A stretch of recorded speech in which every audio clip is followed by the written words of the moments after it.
گرم کوٹ بیدی کا کامیاب ترین افسانہ ہے۔ یہ کہانی ہماری معاشرتی کہانی ہے۔ بیدی چونکہ ڈاک خانے میں کلرک کے طور پر کام کرتے تھے، اس لیے گرم کوٹ کی کہانی مصنف کی اپنی زندگی کی عکاس ہے۔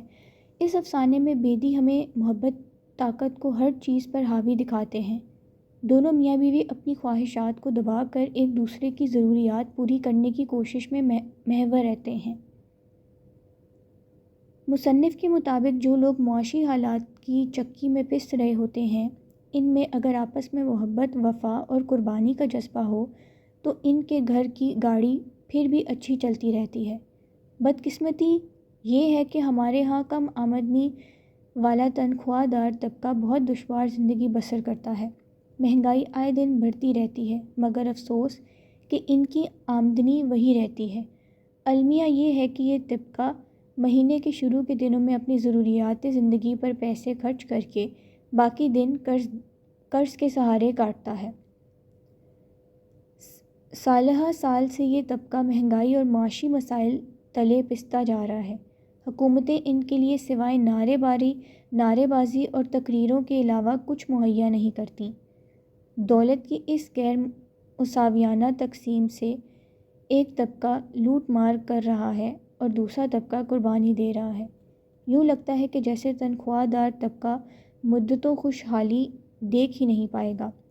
حالات کی ستم ظریفی یہ ہے کہ غریب طبقہ خواہشات تو درکنار ضروریات زندگی پوری کرنے سے بھی قاصر رہتا ہے۔ جیسے کہ افسانے میں مصنف گرم کوٹ نہیں خرید پاتا۔ جب بھی وہ اس چیز کا خیال کرتا ہے تو اسے گھر کے اخراجات آن گھیرتے ہیں۔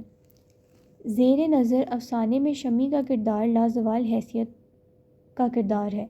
وہ وفا کا پیکر، محبت کی علامت اور قربانی کا بہترین مثال دکھائی گئی ہے۔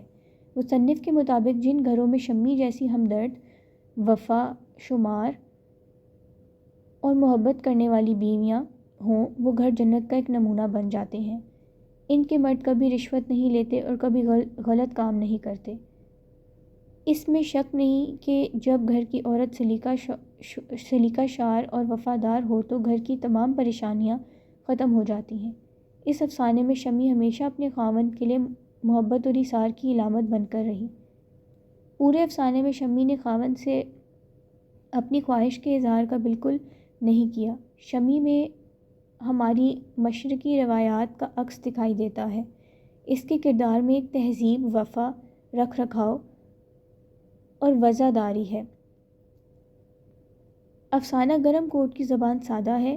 واقعات کے تانے بانے بڑے خوبصورت انداز میں جوڑے گئے ہیں۔ کردار نگاری اور جزیات نگاری کا فن بھی اس افسانے میں ہمیں عروج پر نظر آتا ہے۔ مصنف کی تحریر میں ربط اور تسلسل پایا جاتا ہے۔ یہ بات ہمیں تسلیم کرنا پڑتی ہے کہ بیدی کا اسلوب جاندار ہے۔